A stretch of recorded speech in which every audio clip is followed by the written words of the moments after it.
Hello， 大家好，欢迎来到眼镜哥的频道。今天我们来极简认知一下 AI 创作的工作模式。以 Stable Diffusion 为例 ，AI 的创作呢势不可挡，你不了解它，它在学习你，你说怕不怕？不管什么行业，我都建议要简要的了解、认知一下 AI 目前的创作的工作模式。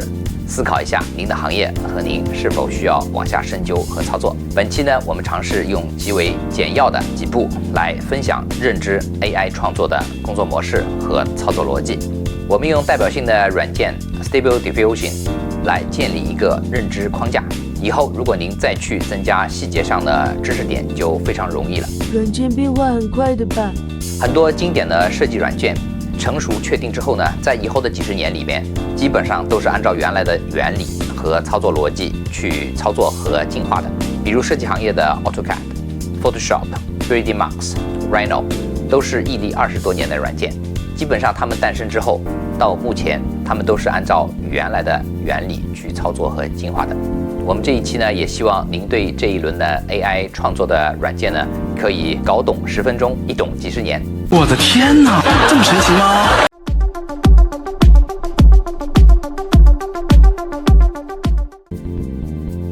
？AI 的创作原理呢，跟原来的设计沟通过程啊有点类似。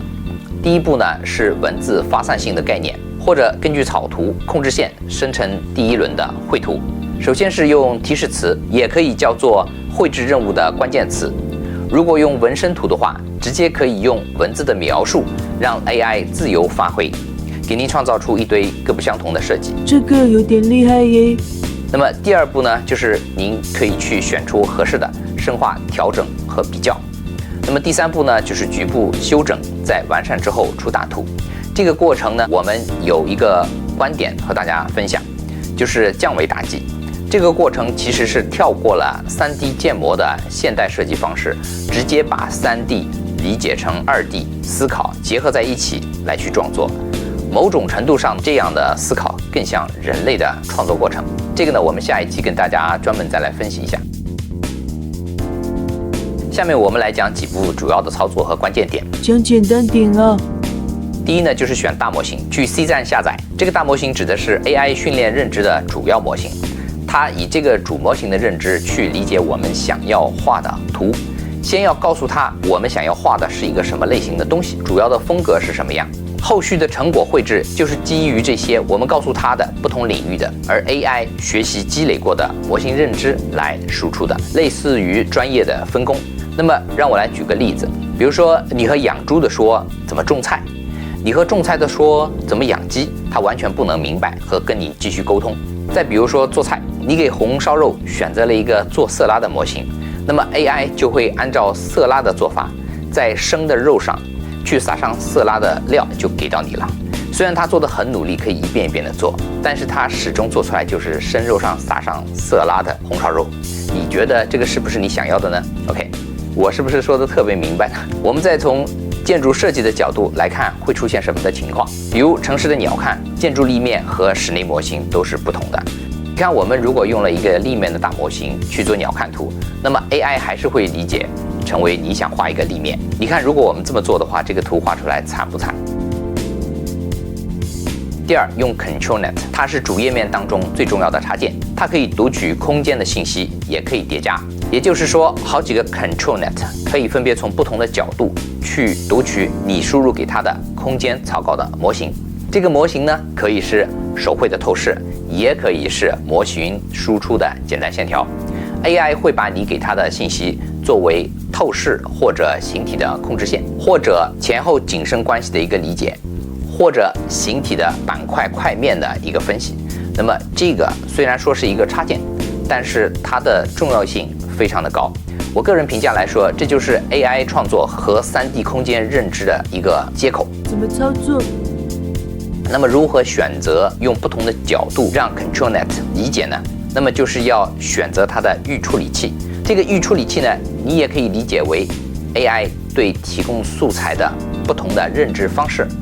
那么预处理器下面的话呢，需要选择左右对应的模型，用中间的一个图标然后运算。对于建筑设计来说 ，MLSD 啊、Canny 啊这些预处理器用的比较多。这里呢特别要提醒， ControlNet 的影响系数对产生的效果是非常的大的。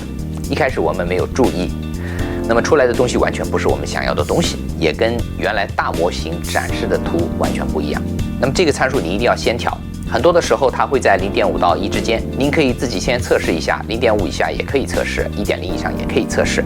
数字越小呢 ，AI 的发挥创作越自由，看起来也非常的自然，有的时候图片也会非常的好看。数字越大，受 ControlNet 的控制就越强，也就是说，受您给它的素材的限制就越大，发挥呢会变得越来越拘谨，到最后完全就不能看。第三是调整参数和提示词要求 prompt 出图。首先是 prompt 提示词，提示词也可以理解为任务的关键词或者创作的要求。这个词可以是根据经验，也可以是根据网络分享。当然，你也可以让 ChatGPT 之类的其他的文字性的 AI 帮助你去生成。这是理解文字去发挥吧。还有一些重要的参数，比如提示词的权重随机种子、迭代的次数、创作的批次，这些呢就相对比较简单。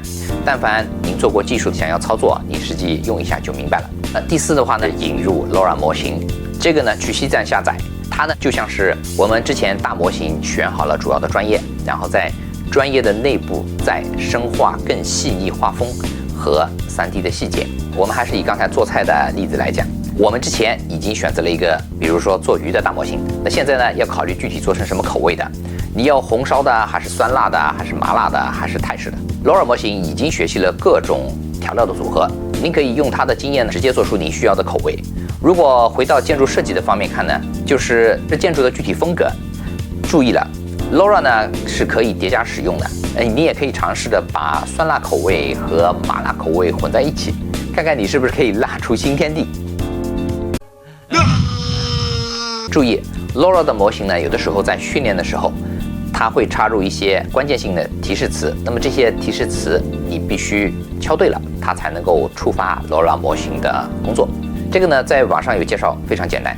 第五 ，LoRa 模型训练。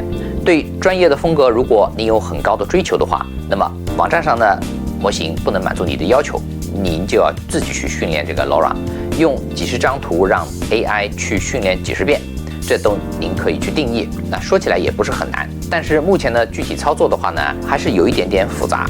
我们觉得未来如果界面优化之后，这个操作一定会很快简化的。所以呢，如果您不是有特殊的需要，那您可以先去 C 站下载您需要的 LoRa 模型。如果您自己想训练的话呢，以后还可以再等一等，用它的操作界面更简化一些，因为现在这款软件的发展非常的快。第六就是调整深化。那么如果第一轮的创作您基本满意，有大概的方向，那么您就可以用这张图再继续深化。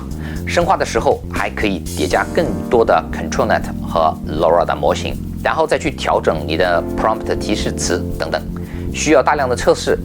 如果没有固定自己的风格呢，这个大量的测试其实还是会花很多时间的。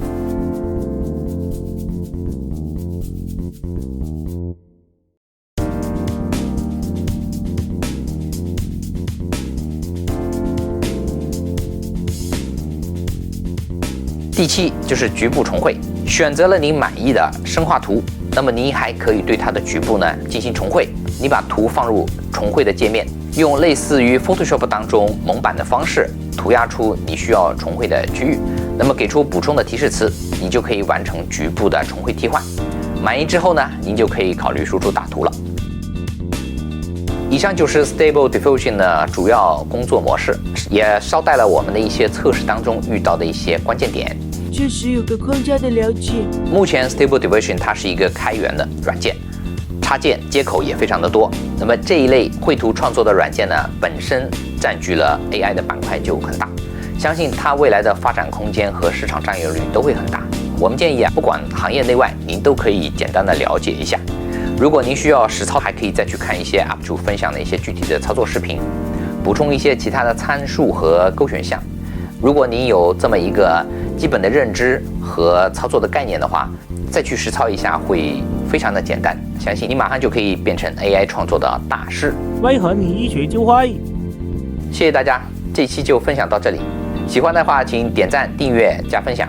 下一期我们再为大家深度分析一下 AI 创作卷死谁。